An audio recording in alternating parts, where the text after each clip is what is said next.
Assalamualaikum warahmatullahi wabarakatuh. Selamat pagi anak-anak. Salam warahmatullahi wabarakatuh. Gimana kabarnya hari ini? Baik, Pak. Oke. Kalau gitu, jika saya menyebut semangat pagi, maka kalian menjawab pagi luar biasa. Oke anak-anak? Siap, Pak. Semangat pagi. Pagi-pagi luar biasa. Oke, terima kasih anak-anak. Jadi sudah semangat ya untuk belajar hari ini. Baiklah. Kalau gitu, mari kita mulai pelajaran hari ini. Sebelum kita memulai, mari kita berdoa menurut agama dan kepercayaan kita masing-masing. Berdoa dimulai. Berdoa selesai. Alhamdulillah.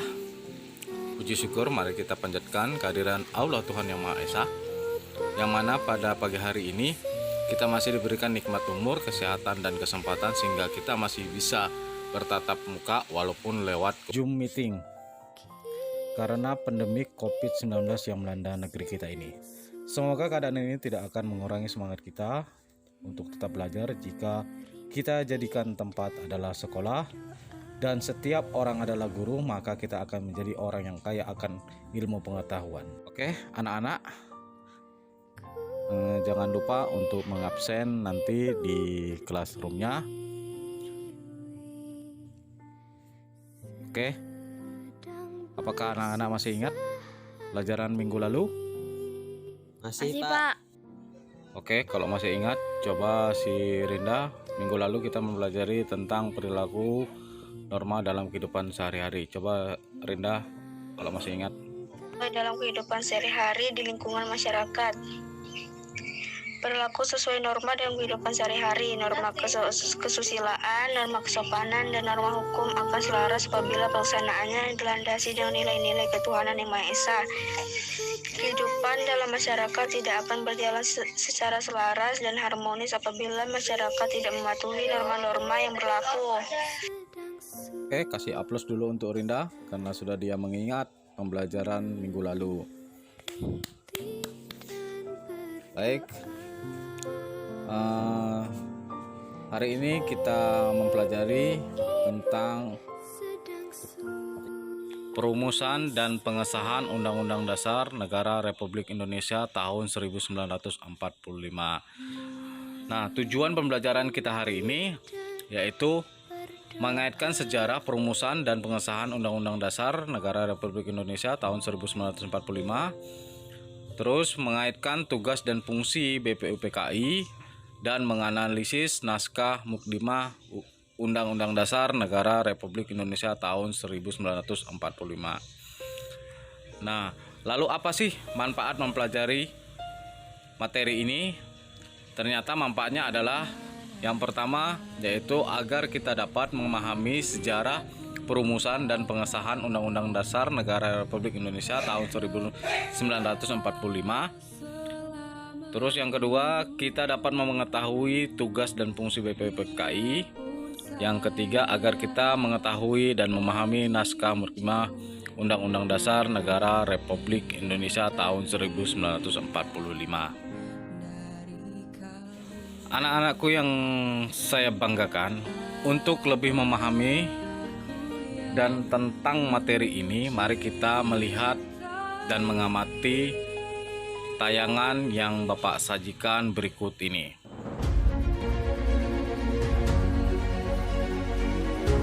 Perumusan dan pengesahan Undang-Undang Dasar Negara Republik Indonesia tahun 1945. 1. Perumusan Undang-Undang Dasar Negara Republik Indonesia tahun 1945. Istilah konstitusi dalam banyak bahasa berbeda-beda, seperti dalam bahasa Inggris Constitution, dalam bahasa Belanda Constitutie, dalam bahasa Jerman Constitution, dan dalam bahasa Latin Constitutio, yang berarti undang-undang dasar atau hukum dasar. Konstitusi terbagi menjadi dua, yaitu konstitusi tertulis dan konstitusi tidak tertulis. Konstitusi tertulis adalah aturan-aturan pokok dasar negara, bangunan negara, dan tata negara yang mengatur kehidupan suatu bangsa di dalam persekutuan hukum negara. Konstitusi tidak tertulis disebut juga konvensi, yaitu kebiasaan ketatanegaraan yang sering timbul dalam sebuah negara.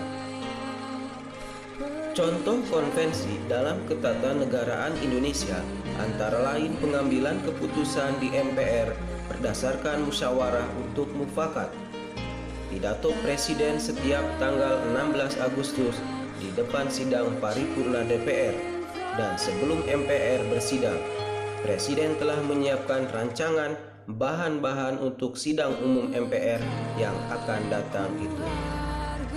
Negara Indonesia menganut paham konstitusionalisme sebagaimana ditegaskan dalam pasal 1 ayat 2 Undang-Undang Dasar Negara Republik Indonesia tahun 1945 yang berbunyi, kedaulatan berada di tangan rakyat dan dilaksanakan menurut Undang-Undang Dasar. Konstitusi adalah hukum dasar yang dijadikan pegangan dalam penyelenggaraan pemerintahan negara. Oleh karena itu, menurut Jimli Asidiki, konstitusi bukan undang-undang biasa. Konstitusi tidak ditetapkan oleh lembaga legislatif biasa, tetapi oleh badan khusus dan lebih tinggi kedudukannya dalam hierarki hukum. Konstitusi merupakan hukum yang paling tinggi dan fundamental sifatnya, sehingga peraturan-peraturan di bawahnya tidak boleh bertentangan dengan Undang-Undang Dasar. Ketika kemerdekaan Indonesia diproklamasikan, belum memiliki Undang-Undang Dasar. Undang-Undang Dasar Negara Republik Indonesia 1945 ditetapkan oleh PPKI pada hari Sabtu 18 Agustus 1945, satu hari setelah proklamasi. Merujuk buku Konstitusi dan Konstitusionalisme karangan Jimli Asidiki, disebutkan bahwa naskah Undang-Undang Dasar 1945 pertama kali dipersiapkan oleh BPUPKI. Hal itu dilakukan pada masa sidang kedua tanggal 10 Juli sampai dengan 17 Juli 1945. Saat itu dibahas hal-hal teknis tentang bentuk negara dan pemerintahan baru yang akan dibentuk. Dalam masa persidangan kedua tersebut dibentuk panitia hukum dasar dengan anggota 19 orang yang diketuai oleh Insinyur Soekarno. Kemudian panitia ini membentuk panitia kecil lagi yang diketuai oleh Supomo dengan anggota terdiri atas Wongso Negoro, R. Soekarjo, A.A. Maramis, Panji Singgi, Haji Agus Salim, dan Sukiman. Panitia kecil perancang Undang-Undang Dasar pada tanggal 13 Juli 1945 berhasil membahas beberapa hal dan menyepakati antara lain ketentuan tentang 1. Lambang negara, 2. Negara kesatuan, 3. Sebutan Majelis Permusyawaratan Rakyat, 4. Dan bentuk panitia penghalus bahasa yang terdiri atas Jayadiningrat, Salim, dan Supomo. Untuk kemudian rancangan Undang-Undang Dasar diserahkan kepada panitia penghalus bahasa. Pada tanggal 14 Juli 1945, BPUPKI mengadakan sidang dengan agenda pembicaraan tentang 1. Pernyataan kemerdekaan, 2. Panitia perancangan Undang-Undang Dasar melaporkan hasilnya, 3. Pasal-pasal dari rancangan Undang-Undang Dasar berjumlah 42 pasal. Dari 42 pasal tersebut, ada 5 pasal masuk tentang aturan peralihan dengan keadaan perang, serta 1 pasal mengenai aturan tambahan. Pada sidang tanggal 15 Juli 1945 dilanjutkan dengan acara pembahasan rancangan Undang-Undang Dasar. Saat itu Ketua Perancang Undang-Undang Dasar yaitu Soekarno memberikan penjelasan tentang naskah yang dihasilkan dan mendapatkan tanggapan dari Muhammad Hatta. Lebih lanjut, Supomo sebagai panitia kecil perancang Undang-Undang Dasar diberi kesempatan untuk memberikan penjelasan terhadap naskah Undang-Undang Dasar. Pada tanggal 16 Juli 1945, naskah Undang-Undang Dasar akhirnya diterima dengan suara bulat. Selain itu juga diterima usul-usul dari Panitia Keuangan dan Panitia Pembelaan Tanah Air. Dengan demikian, selesailah tugas panitia BPUPKI. 2. Pengesahan Undang-Undang Dasar Negara Republik Indonesia tahun 1945. Muhammad Hatta yang memimpin jalannya pembahasan rancangan Undang-Undang Dasar dapat menjalankan tugasnya dengan cepat. Proses pembahasan berlangsung dalam suasana yang penuh rasa kekeluargaan, tanggung jawab, cermat dan teliti, dan saling menghargai antar anggota. Pembahasan rancangan Undang-Undang Dasar menghasilkan naskah pembukaan dan batang tubuh. Undang-Undang Dasar ini dikenal dengan sebutan Undang-Undang Dasar Negara Republik Indonesia tahun 1945. Melalui berita Republik Indonesia tanggal 15 Februari 1946, penjelasan Undang-Undang Dasar menjadi bagian dari Undang-Undang Dasar 1945.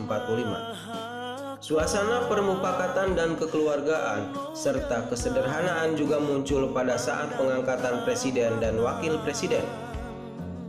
Dalam persidangan PPKI tanggal 18 Agustus 1945 dihasilkan keputusan sebagai berikut. 1. Mengesahkan Undang-Undang Dasar 1945. 2. Menetapkan Insinyur Soekarno sebagai Presiden dan Dr. Andes Muhammad Hatta sebagai Wakil Presiden Republik Indonesia. 3. Membentuk Komite Nasional Indonesia Pusat. Sidang PPKI telah melakukan beberapa perubahan perumusan pembukaan Undang-Undang Dasar 1945. Naskah Piagam Jakarta dan rancangan batang tubuh Undang-Undang Dasar hasil sidang kedua BPUPKI. 4 perubahan yang disepakati tersebut antara lain sebagai berikut. 1. Kata mukadimah diganti dengan kata pembukaan. 2. Sila pertama yaitu ketuhanan dengan kewajiban menjalankan syariat Islam bagi pemeluk-pemeluknya diganti dengan rumusan ketuhanan yang Maha Esa. 3. Perubahan pasal 6 Undang-Undang Dasar yang berbunyi Presiden ialah orang Indonesia asli yang beragama Islam menjadi Presiden ialah orang Indonesia asli. 4. Pasal 28 Undang-Undang Dasar 1945 yang berbunyi negara berdasar atas ketuhanan dengan kewajiban menjalankan syariat Islam bagi pemeluk-pemeluknya diganti menjadi pasal 29 Undang-Undang Dasar 1945 yang berbunyi negara berdasar atas ketuhanan yang Maha Esa. Baik, setelah kalian melihat dan mengamati tayangan video tadi, coba kalian buatkan pertanyaan sebanyak mungkin sesuai dengan apa yang kalian lihat. Baik, Pak. Oke, kalau jelas, coba salah satu di antara kalian silakan mengajukan pertanyaan yang sudah kalian tulis tadi. Saya Pak dengan Ivan Genius Nabadari. Saya ingin bertanya, peran tokoh nasional UUD 1945. Sebutkan tokoh-tokohnya. Oke, tadi ada pertanyaan dari Ivan. Oke, siapa yang bisa untuk menjawab dari pertanyaan Ivan? Saya Naura ingin menjawab pertanyaan Ivan. Peran tokoh nasional dalam perumusan dan pengesahan UUD NRI tahun 1945.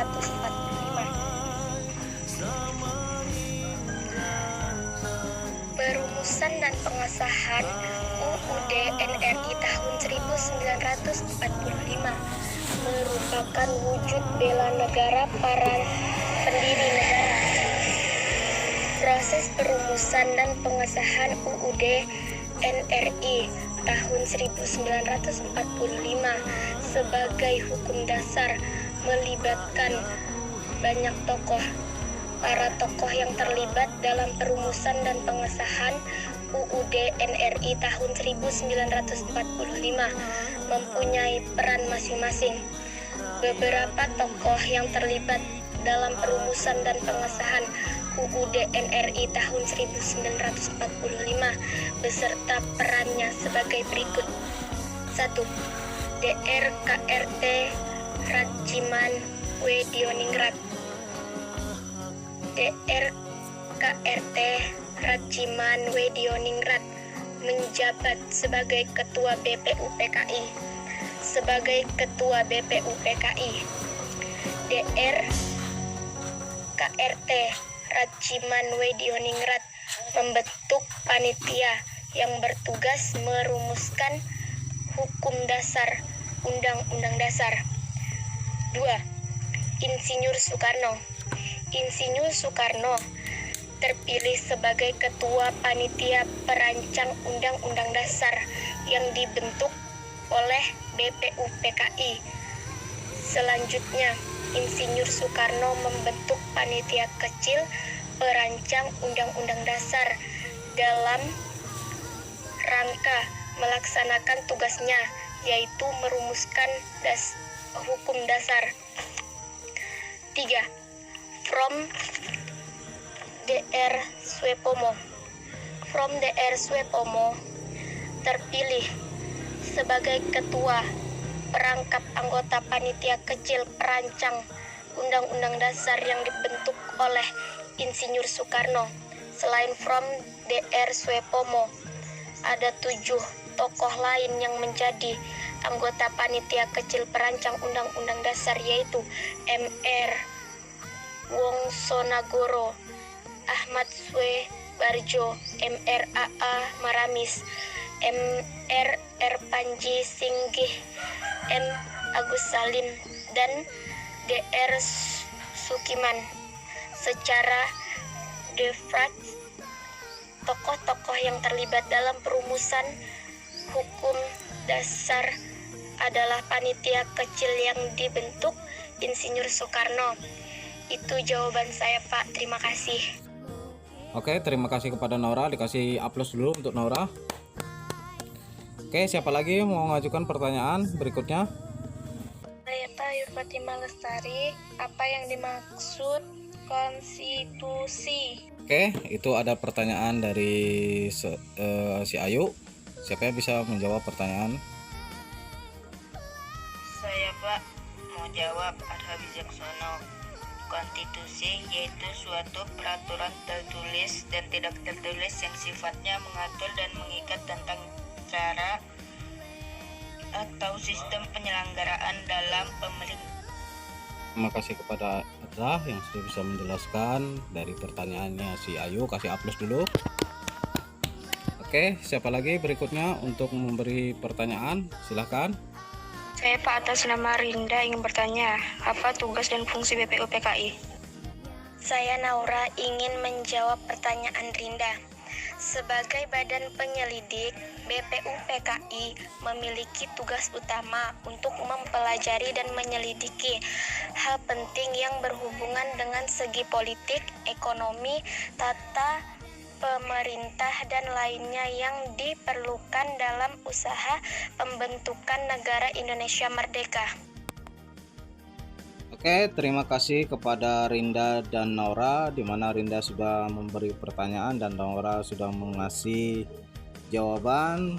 Sekali lagi kita kasih aplaus untuk mereka.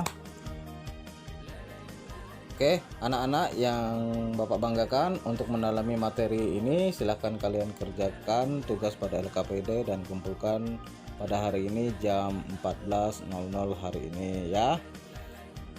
Baik, untuk itu coba kalian salah satu di antara kalian memberikan kesimpulan tentang pembelajaran hari ini. Coba salah satu di antara kalian. Kesimpulannya adalah oleh BPU PKI dilaksanakan dalam sidang kedua tanggal 10 sampai dengan 16 Juli 1945. Hasil sidang PPKI tanggal 18 Agustus 1945. 1. Mengesahkan UUD 1945. 2. Memilih Soekarno sebagai Presiden dan Mohatas Hatta sebagai Wakil Presiden. 3. Membentuk Komite Nasional Indonesia Pusat. Oke, terima kasih kepada teman kalian yang sudah menyimpulkan materi hari ini. Kasih aplaus dulu. Baik, mungkin cukup sekian untuk pembelajaran hari ini. Saya mohon maaf atas segala kekurangannya dan terima kasih atas perhatiannya. Jangan lupa tetap belajar di rumah. Semoga kita diberikan kesehatan untuk bisa berjumpa lagi pada pertemuan selanjutnya. Nah, pada pertemuan selanjutnya kita akan masuk dalam pembelajaran arti penting Undang-Undang Dasar Negara Republik Indonesia tahun 1945 bagi bangsa dan negara Indonesia. Oke, untuk menutup, sebelum kita menutup pembelajaran hari ini, alangkah baiknya kita berdoa menurut agama dan kepercayaan kita masing-masing. Berdoa dimulai, berdoa selesai. Terima kasih. Bapak akhiri. Assalamualaikum warahmatullahi wabarakatuh dan selamat pagi. Warahmatullahi wabarakatuh.